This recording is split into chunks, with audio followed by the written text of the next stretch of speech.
Hello friends, मेरा नाम doctor Hashim है। मैं डीएम हूँ क्रिटिकल केयर मेडिसिन में एम्स से, और मैंने डीएम सुपर स्पेशलिटी एग्जाम में 100% स्कोर किया था एम्स में, और नीट सुपर स्पेशलिटी में मेरी ऑल इंडिया रैंक 2 थी।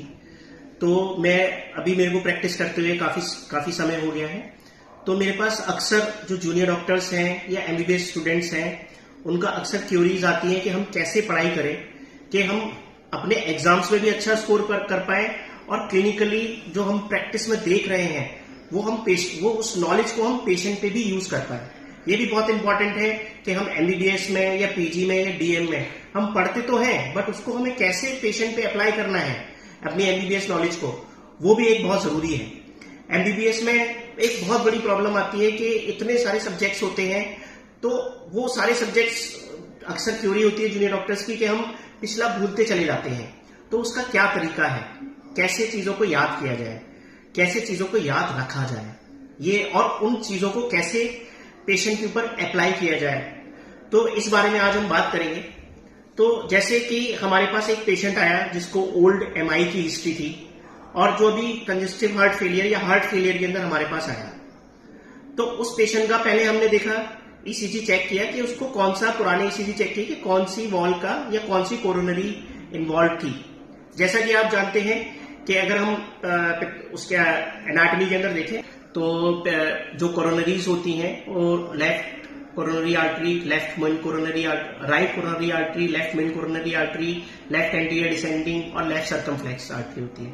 हमें इसमें ईसीजी में ये देखना होता है कि कौन से वॉल का या कौन सी साइड का एमआई है। जैसे इंफीरियर वॉल एमआई है तो उसमें 2-3 एवीएफ के अंदर एसटी एलिवेशन मिलता है। एंटीरियर एमआई है तो V3 V4 के अंदर एसटी एलिवेशन मिलता है। एंटीरियर लेटरल है तो V6 V3 V4 के साथ V5 V6 भी इन्वॉल्व हो जाती हैं। सेप्टो एंटीरियर है तो उसमें V1 V2 भी इन्वॉल्व हो जाती है। तो ऐसे हमने जाना कि जब एमआई होता है तो कौन सी साइड का एमआई है, तो इससे हमें ईसीजी भी जानने को मिला। फिर उसके बाद हमने जाना कि जैसे जैसे लेट होता जाता है तो क्या चेंजेस होते जाते हैं। तो जैसे कि हमारे पेशेंट्स में ईसीजी के अंदर क्यू वेव चेंजेस थे, तो वो एक डिनोट करता है कि ओल्ड एमआई था। किस लीड्स में चेंजेस थे, ये भी डिनोट करता है कि कौन सी वॉल का एमआई था। अभी हमारे पेशेंट्स रेस्पिरेटरी डिस्ट्रेस में था तो उसको हमने एनआईवी सपोर्ट लगाया, उसका हमने इको किया तो देखा कि उसके अंदर एमआर भी प्रेजेंट है, और उसका जो लेफ्ट एट्रियम है वो एनलार्ज्ड है। तो अब हमने देखा कि एमआई के क्या क्या कॉम्प्लिकेशंस होते हैं। तो एक्यूट एमआई के अंदर अगर हमारी वॉल्व इन्वॉल्व है तो उससे एक्यूट एमआर हो सकता है, और वॉल्व इंटरसेप्टल रप्चर हो सकता है। जो फ्री वॉल है वो भी रप्चर हो सकती है एक्यूट एमआई के बाद। तो और जो नीट के अंदर क्वेश्चंस आते हैं वो एक्चुअली एग्जामिनर आपसे ये जानना चाहता है कि आप कोई एक्यूट कंडीशन आपके पास आ रही है, उसको आप आइडेंटिफाई कर पा रहे हैं या नहीं कर पा रहे हैं, और उसको आप एग्जैक्टली मैनेज कर पा रहे हैं या नहीं कर पा रहे हैं। जैसे अगर कार्डियक में अगर किसी को एमआई हुआ, उसको फ्री वॉल रप्चर हो गया, तो that patient will go into cardiac tamponade. तो आप उस टेम्पोनाट को अगर आप आइडेंटिफाई नहीं कर पाएंगे, मैनेज नहीं कर पाएंगे, तो यू। फिर हमने नोटिस किया कि हमारे पेशेंट को सडन टैकीकार्डिया होने लगा है और रिदम जो है वो इरेगुलर है। तो हमने उसका ईसीजी निकलवाया तो पता चला कि पेशेंट एट्रियल फिब्रिलेशन में है। तो उसका फिर हमने एरिथमियास पे आ गए। फिर हमने एरिथमियास को जाना कि एरिथमियास के क्या क्या टाइप होते हैं, और एमआई के पेशेंट्स में एरिथमियास बहुत कॉमन है, उनके क्या क्या कॉजेज होते हैं, और हार्ट ब्लॉक भी बहुत ज्यादा कॉमन है। जैसे कि हमारे पेशेंट्स में एट्रियल फिब्रिलेशन था तो टैकीकार्डिया के, सुप्रावेंट्रिकुलर टैकीकार्डिया के क्या क्या कॉजेज हो सकते हैं, नोडल टैकीकार्डिया के क्या क्या कॉजेज हो सकते हैं, और वेंट्रिकुलर टैकीकार्डिया, वेंट्रिकुलर फिब्रिलेशन, ये सब आइडेंटिफाई करना बहुत जरूरी है। ऐसे ही ब्लॉक्स की अगर बात करें तो एवी नोडल ब्लॉक्स भी होते हैं, और बंडल ब्रांच ब्लॉक्स भी होते हैं, तो उनका मैनेजमेंट भी जानना बहुत जरूरी है। अगर हम एरिथमियास की बात करेंगे, हार्ट ब्लॉक्स की बात करेंगे, तो फिर हमें उनका मैनेजमेंट जानना भी जरूरी है। ऐसे ही हमने देखा कि हम टैकीकार्डिया हो रहा है तो हमारे पेशेंट्स का बीपी कम होता जा रहा है। तो फिर हमने देखा कि कार्डियक साइकिल क्या होती है। कार्डियक साइकिल में एट्रियल डायस्टोल क्या होता है, एट्रियल सिस्टोल क्या होता है, और वेंट्रिकुलर साइकिल में जो आइसोमेट्रिक कॉन्ट्रैक्शन होता है, फिर वेंट्रिकुलर कॉन्ट्रैक्शन होता है, फिर वेंट्रिकुलर एजेक्शन होता है, फिर वेंट्रिकुलर डायस्टोल होता है, फिर रैपिड फिलिंग होती है।